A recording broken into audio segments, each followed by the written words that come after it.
So I warned the last time we talked about this issue that you got to read the fine print. With Biden, you always have to read the fine print. I wish that wasn't the case, but it is. There's been a number of executive orders that he signed that the headlines were wonderful, and then you read the details and you're like, this is bullshit. One of them was the private prison one, where the headlines made it seem like he's going to get rid of private prisons. Then the details are, no, I'm only going to get rid of private prisons that were contracted with, was it the Department of Justice? I think it was the Department of Justice. And there's only like 14,000 prisoners in Department of Justice prisons, and there's over like 100,000, 116,000, I think the number was, in private prisons. So he could have banned all U.S. government agencies from contracts with private prisons. He didn't. So for example, ICE, 67% of their prisons are private prisons. His executive order did not say, we're also not going to re-up the ICE contracts with private prisons. It was just the Department of Justice. So in other words, it was a virtue signaling move that really the substance is not there. You could say it's a baby step in the right direction, but really the point of it was to be misleading, was to get the accolades while not really changing anything.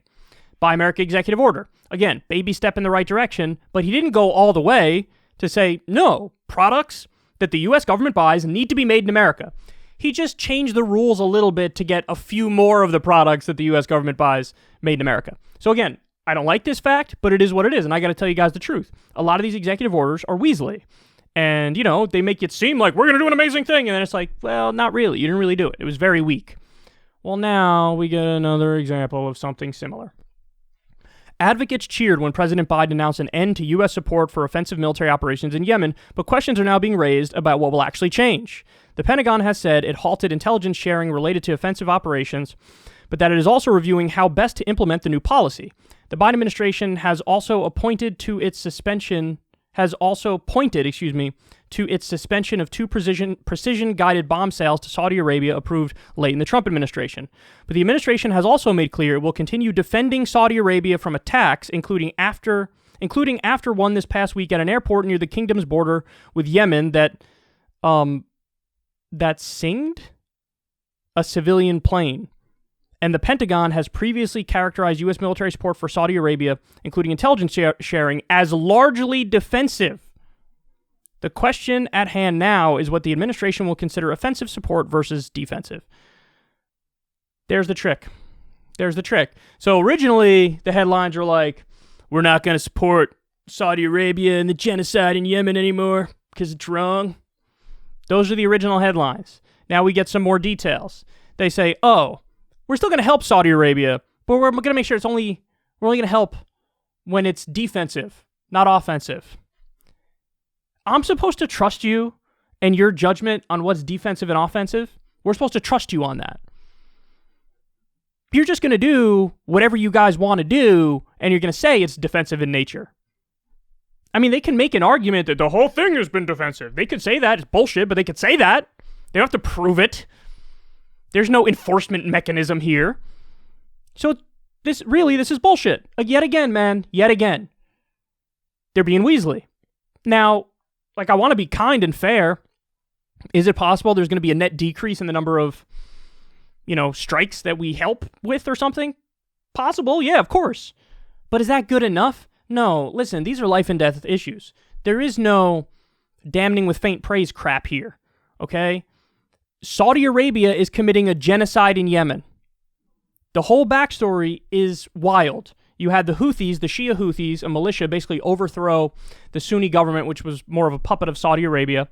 And so in response, the Saudi government did an all-out offensive. They've been basically starving the country, blockading the country. There's an embargo starving them, making it so medicine can't get in.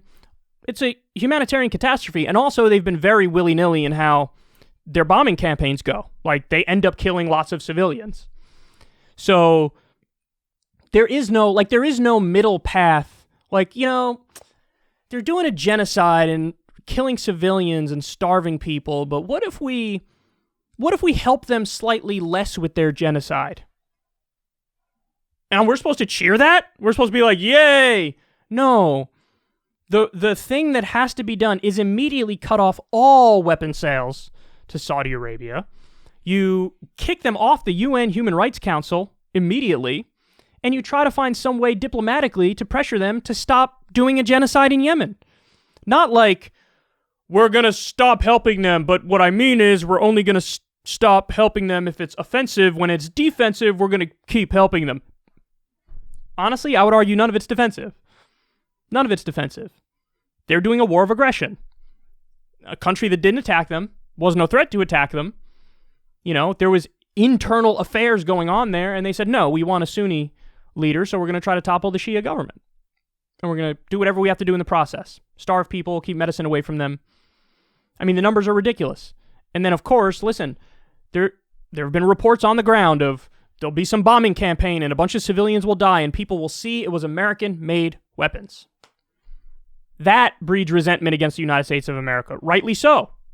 Rightly so. You could cut off all arms there. You could do it. You could force them to do the right thing, but no. So anyway, I hate that this is the case, but it is the case. You can never just trust the headlines. You got to read the details of what's going on here. And the details, there's always stuff in the fine print that's really gross. And so I think that they think you're supposed to cheer helping carrying out a genocide slightly less. It's absurd.